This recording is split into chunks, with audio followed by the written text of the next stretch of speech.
ते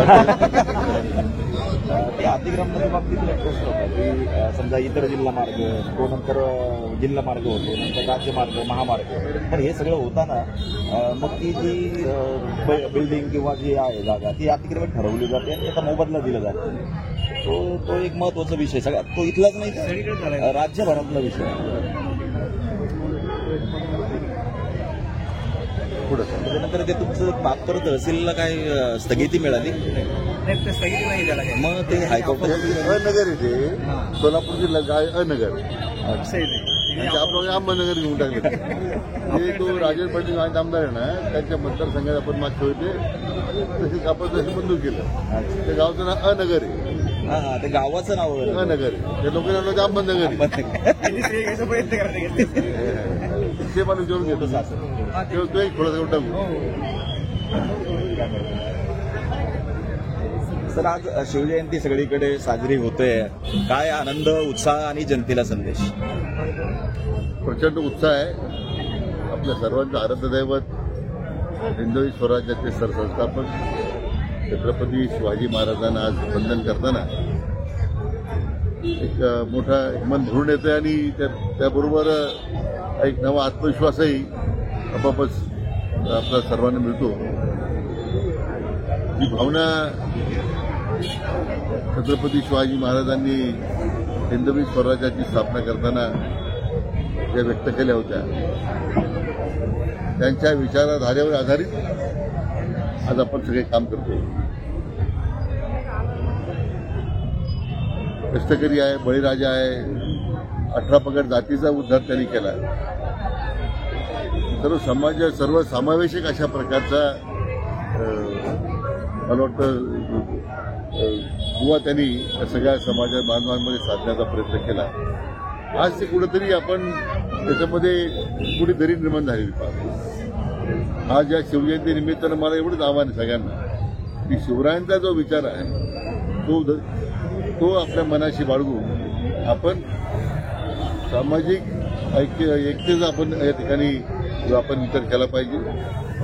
आमचं महायुती सरकार छत्रपती शिवाजी महाराजांच्या विचारावर सातत्यानं काम करतोय आणि त्यामुळे सरकार मिळालेलं जे यश आहे ते छत्रपती शिवाजी महाराजांच्या विचाराचं यश आहे असं मी मानतो. तर आपण बघितलं तर छत्रपतींच्या विचारावरती बाळासाहेब ठाकरेंनी शिवसेनेची स्थापना केलेली होती. मात्र एकनाथ शिंदे ठाकरेंपासून बाजूला गेले. नंतर आजही अनेक जण पक्ष सोडून जात आहेत आणि संजय राऊत म्हणतात की हे सगळे फितूर आहेत. काय वाटतं तुम्हाला? सध्या शिवसेना प्रमुख बाळासाहेब ठाकरे यांनी जी विचारधारावर आधारित शिवसेनेची स्थापना केली तो मी म्हटल्याप्रमाणे छत्रपतींचा विचारच त्यांनी घेतलेला होता आणि त्या विचाराची फारकत करण्याचं काम उद्धव ठाकरे किंवा त्यांच्या सहकार्याने 2019 मध्ये केलेल्या बदला हिंदुत्वाची फारकत घेतल्यानंतर ही जी फितोरी कोणी केलेली आहे या लोकांनी केलेली आहे आणि या गद्दारांना राज्याच्या जनतेनं या निवडणुकीत धडा शिकवलेला. आपण जर बघितलं तर राज्यभर अतिक्रमण काढण्याची मोहीम मोठ्या प्रमाणामध्ये सुरू आहे. जिल्ह्यामध्ये देखील अनेक रस्त्याच्या कडेचं किंवा गावातलं अतिक्रमण काढलं जात आहे. मात्र यामध्ये जर बघितलं तर इतर जिल्हा मार्ग, नंतर तो जिल्हा मार्ग होतो, नंतर राज्यमार्ग होतो, नंतर महामार्ग होतो. त्याचे नियम बदलतात. मात्र अधिकृत जी जागा असते ज्या जागा मालकाची त्याला मात्र त्याचा मोबदला मिळत नाही आणि त्याला अतिक्रमित ठरवलं जातं. अतिक्रमणाचा प्रश्न अगदी जटिल होत चाललेला आहे. वाढत्या लोकसंख्येचा परिणाम आहे, वाढत्या शहरीकरणाचा परिणाम आहे. त्यामुळे जे अतिक्रमण जो आपण राज्यमार्ग आहे, जे तुमचा राष्ट्रीय महामार्ग आहे, राज्यमार्ग आहे, या सगळ्यामध्ये जे काही अंतराचे निकष ठरलेले आहेत ते पूर्वी होते. तर त्यावेळी कोण लक्ष दिलं नाही, अतिक्रमण झालं. अतिक्रमण काढून लोकांना विस्थापित करणं ही अंतिम ध्येय नाही आहे. त्यांचं पुनर्वसन झालं पाहिजे याचा मी प्रयत्न करतो. आणि आपला मुद्दा बरोबर आहे की अशा अनेक गावांमध्ये, शहरांमध्ये वाढीव मोबदला किंवा त्या इमारतीला मोबदला देणं हे अद्यापही काही प्रलंबित आहे. मला वाटतं राज्याच्या संबंधित मंत्र्यांशी मी चर्चा करीन एक राज्यव्यापी धोरण याबद्दल निश्चितपणे करावं लागेल असं मला वाटतं. आपण बघितलं तर अप्पर तहसील कार्यालयाची अनेक ठिकाणी मंजुरी किंवा संगमनेर मध्ये जोरव्यामध्ये अप्पर तहसील कार्यालय होत आहे, मात्र असं चर्चा सुरू आहे की हायकोर्टाने याला स्थगिती दिली आहे. मला वाटतं हे जे मध्यंतरी काल परवा बातमी आली, अहमदनगर अप्पर तहसील कार्यालय हायकोर्टात स्थगिती दिली, त्याचा काही जल्लोष आमच्या मला वाटतं भ्रमेश्वर लोकांनी साजरा केलेला आहे. पण मला त्यांना हे समजून सांगायचं की हे अहमदनगर नाही आहे. अनगर नावाचं गाव हे सोलापूर जिल्ह्यात आहे, मोहोळ तालुक्यात आहे. इथे जे अप्पर तहसीलदार कार्यालय स्थापन केलं होतं तर त्याच्या संदर्भात काही मान्य उच्च न्यायालयाने काही निकाल दिलेले आहे. तर अहमदनगरच्या अप्पर तहसील कार्यालयाचा काही संबंध नाही. आजही अहमदनगरला सुरू करणं अप्पर तहसील कार्यालय उत्तम चाललेलं आहे. विकेंद्रीकरण झालं पाहिजे, कारण तालुक्याची भौगोलिक स्थिती एवढी मोठी आहे. म्हणून संगमनेरमध्ये आपण अश्विला अप्पर तहसील कार्यालय स्थापन करण्याचा निर्णय केला आहे. आता घारगावच्या लोकांची मागणी आहे, साकूरच्या लोकांची मागणी आहे आणि जनतेला मला वाटतं सगळ्या सुविधा त्यांच्या दारात उपलब्ध झाल्या पाहिजे ही खरं मागणी आहे. अशी तर आम्ही यापूर्वी पोलीस स्टेशन निर्माण केलं म्हणून लोकांना सुविधा मिळाली, परंतु वर्षानुवर्ष तालुक्यामध्ये ज्यांनी मतदार निर्माण केल्या, तालुक्यामध्ये दहशतीचं वातावरण निर्माण केलं. आता लोकांनी दहशत या विधानसभेला झुगारून दिलेली आहे.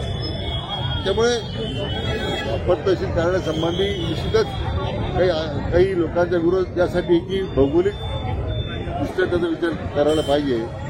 म्हणून आता शासन स्तरावर आता आपण जरा आदेश दिलेले आहे म्हणजे जिल्हाधिकाऱ्यांना की भौगोलिक मंडळाची रचना करू, मंडळाची पण रचना करू की भौगोलिक सलगता असेल त्या गावानं घ्यावं.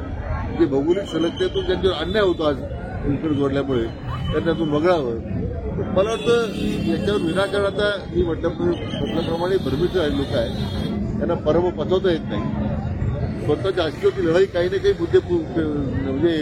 मुद्दे जे आहेत ते मुद्देच नाही आहेत ते उपस्थित करून लोकांची दिशाभूल करण्याचा प्रयत्न करतात. परंतु अप्पर तहसील कार्यालय करताना कोणत्याही घटकाला, कोणत्याही गावाला त्याच्या भौगोलिक सलगतेच्या विरोधात जाऊन काही निर्णय होईल असं अजिबात नाही.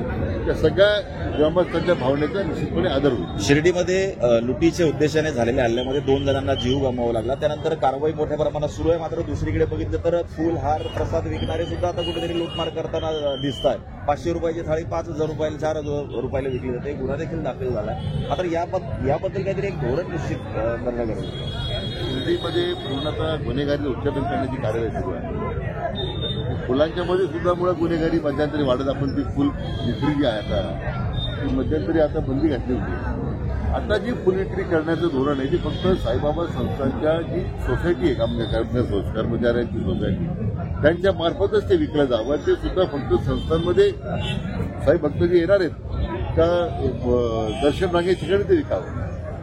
आता खाजगी विकण्याची परवानगी का दिली, का अनधिकृतपणे विकलं जातं, अशा अनधिकृत फुल विक्रेत्यांवर कारवाई करण्याची सूचना नगरपालिकेला देण्यात आलेल्या आहे. मात्र वस्तूंचे दर कुठेतरी अवाजवी जी घेतली जात आहेत, तर त्याबद्दल नगरपालिकेने ठोस निर्णय घेण्याची गरज. सगळ्या दरपत्रक जे आहे त्या दुकानाच्या बाहेर आता डिस्प्ले करणे शक्य आपण करतो आणि सर्वसाधारण नगरपालिकेच्या वतीने सुद्धा सार्वजनिक ठिकाणी कोणत्या सगळे दरपत्रक आता आपल्याला त्या लावायला सांगितलेले आहे. त्यामुळे ही जी काही भाविकांची लूट होणं, त्यातून शिर्डीचं नाव बदनाम होणं, त्या ठिकाणी साईबाबांची भूमी आहे ती बदनाम होते, ती होऊ द्यायची नाही. आणि असे जे कोणी समाजकंटक असतील, भाविकांची लूट करणारे आहेत त्यांच्यावर मात्र कठोर कारवाई केली जाईल. थँक्यू.